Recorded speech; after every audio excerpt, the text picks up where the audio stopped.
রাজশাহীবাসীকে এই তকমা আমরাই দিয়েছিলাম, আমরা পীরের জাতি। গত মাসের 5 তারিখে আমরা ঘোষণা দিয়েছিলাম আজকে বাংলাদেশকে আমরা ইতিহাসের সাক্ষী বানাবো।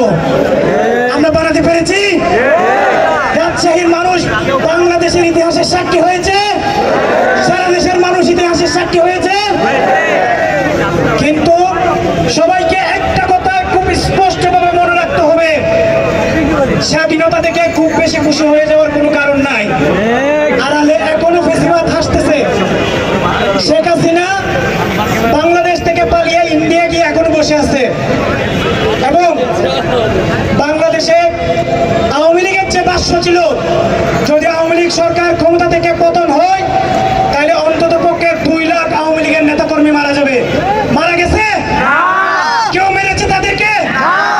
কিন্তু আমরা আইন হাতে তুলে নিব না। সহজ কথা, আমরা 53 বছর ধরে আমাদের সাথে যেভাবে বেইমানি করা হয়েছে, 1971 সালের মুক্তিযুদ্ধে এই আওয়ামী লীগের নেতারা বাংলাদেশ থেকে পালিয়ে কেউ ভারতে কেউ পাকিস্তানে পালিয়ে গিয়েছিল।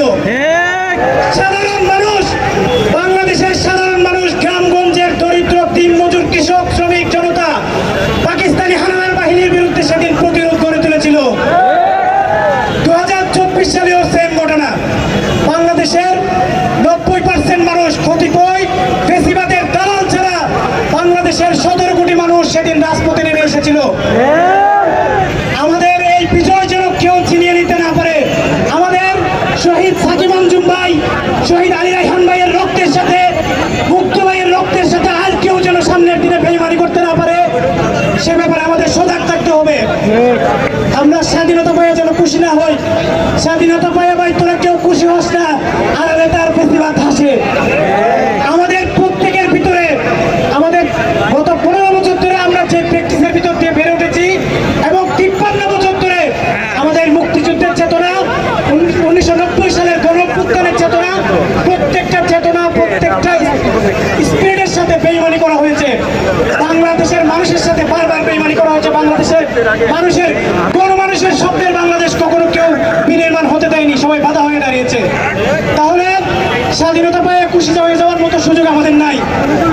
সবার আগে আমাদের মনের ভিতর যে ফ্যাসিজম আছে, মনের ভিতর যে হাসিনা আছে, সেটা সবার আগে আমাদেরকে টেনে হিসেবে বের করতে হবে।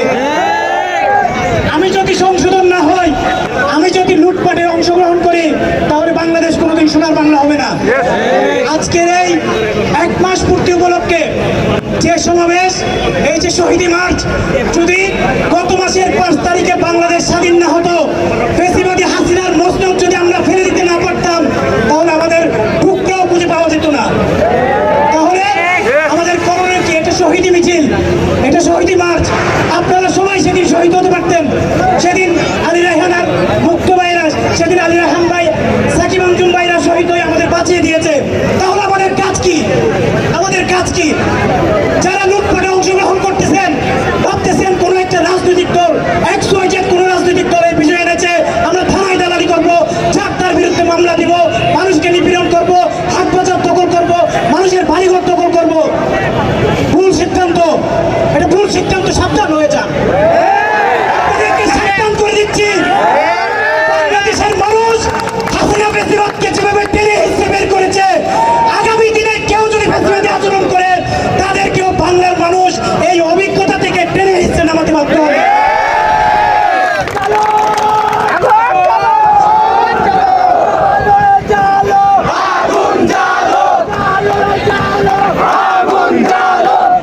সবার আগে দেশটাকে গড়তে হবে, সবার